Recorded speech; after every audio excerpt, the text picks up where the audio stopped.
माझी बहीण लाडकी किंवा माझी लाडकी बहीण एक अत्यंत महत्वाकांक्षी योजना महाराष्ट्र सरकारने घोषित केली आहे. या योजनेच्या अंतर्गत आता काल त्यात काही बदल करण्यात आले आहे. 21 वर्षापासून 65 वर्षापर्यंत ज्या महिला आहेत या महिलांना 2.5 लाख रुपयाच्या आत ज्यांचं उत्पन्न आहे 1500 रुपये महिना देण्याचा निर्णय घेण्यात आला.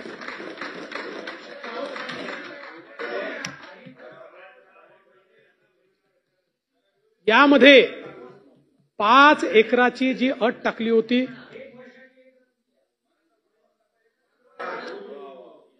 भाऊ 5 एकराची जी अट टाकली होती ती अटही काढून टाकण्यात आलेली आहे. आणि नाही आणि दुसरं हे देखील काल सांगण्यात आलेलं आहे, आपण जाहीर केलं आहे 15 दिवस नाही 60 दिवस अर्ज करण्याकरता दिलेले आहे. 60 दिवसामध्ये जे अर्ज करतील त्यांना 1 जुलैला त्यांनी अर्ज केला असं समजून 2 महिन्याचं पेमेंट मिळेल. ऑगस्ट नंतर जे अर्ज करतील त्यांना ते अर्ज करतील त्या दिनांकापासून या संदर्भातलं पेमेंट मिळेल. अशा प्रकारचा निर्णय हा करण्यात आलाय. यासोबत डोमिसाईलचा दाखला हा एक प्रश्न त्या ठिकाणी निर्माण झाला होता.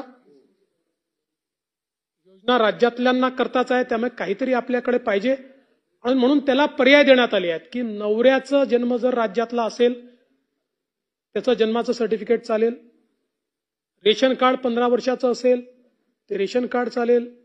मतदार यादीतलं नाव असेल ते मतदार यादीतलं नाव चालेल. असे अनेक पर्याय दिलेले आहेत. त्यामुळे आता रांगांमध्ये उभं राहून बरं इन्कम सर्टिफिकेटचं देखील क्रायटेरिया आता काढून टाकला. जवळपास आपले केशरी कार्ड आणि पिवळे कार्ड याच्यामध्ये राज्याचे 7.5 कोटी लोक जवळपास कव्हर होतात. त्यांच्याकरता आता इन्कम सर्टिफिकेटची अट काढून टाकण्यात आली. त्यांच्याकडे जे रेशन कार्ड आहे त्यांना त्या रेशन कार्डावरच ही योजना या ठिकाणी मिळणार आहे. निश्चितपणे मी या माध्यमातनं आमच्या सर्व भगिनींना विनंती करतो कोणीही एजंटच्या नादी लागू नका. कोणी जर एजंट येत असेल तर तक्रार करा. अमरावतीमध्ये एका सरकारी कर्मचाऱ्यांनी गडबड करण्याचा प्रयत्न केला. काल त्याला नोकरीतनं काढून टाकलं, सस्पेंड केलं आणि त्याला बडतर्फ देखील करण्याचा विचार राज्य सरकार करत आहे. यासोबत सेतू केंद्र वगैरे यांनी किंवा आपल्या अंगणवाडी सेविका असतील या सगळ्यांनी या योजनेमध्ये मदत करावी म्हणून प्रति व्यक्ती किंवा प्रति फॉर्म 50 रुपये राज्य सरकार त्यांना देणार आहे. आणि याच्या वरचे पैसे जो सेतू केंद्रवाला घेईल आणि तशा प्रकारचा पुरावा मिळेल त्यांचं सेतू केंद्र रद्द करण्यात येईल. हाही निर्णय घेण्यात आला. सगळे ऑर्डर काढलेले आहेत.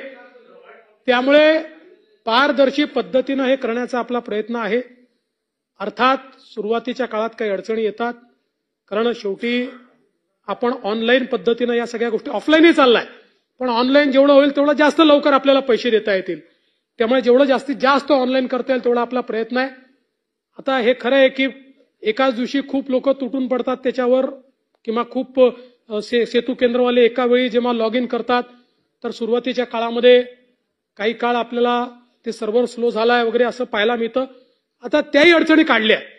जिथे अडचणी दिसतायत त्या अडचणी दूर करण्याचा आपला प्रयत्न आहे.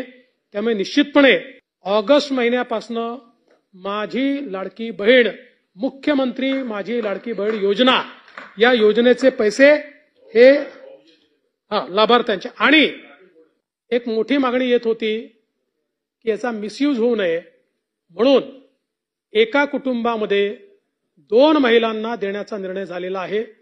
एक विवाहित असेल तर एक अविवाहितला देखील देण्याचा निर्णय त्या ठिकाणी झालेला आहे. त्याच्यामुळे याच्यात कुठली डिस्पॅरिटी किंवा आम्ही कुटुंब नियोजन करून चूक केली का असा जो सवाल येतो त्या सवालाचं देखील उत्तर हे या प्रश्नाच्या माध्यमातून आपण दिलेलं आहे.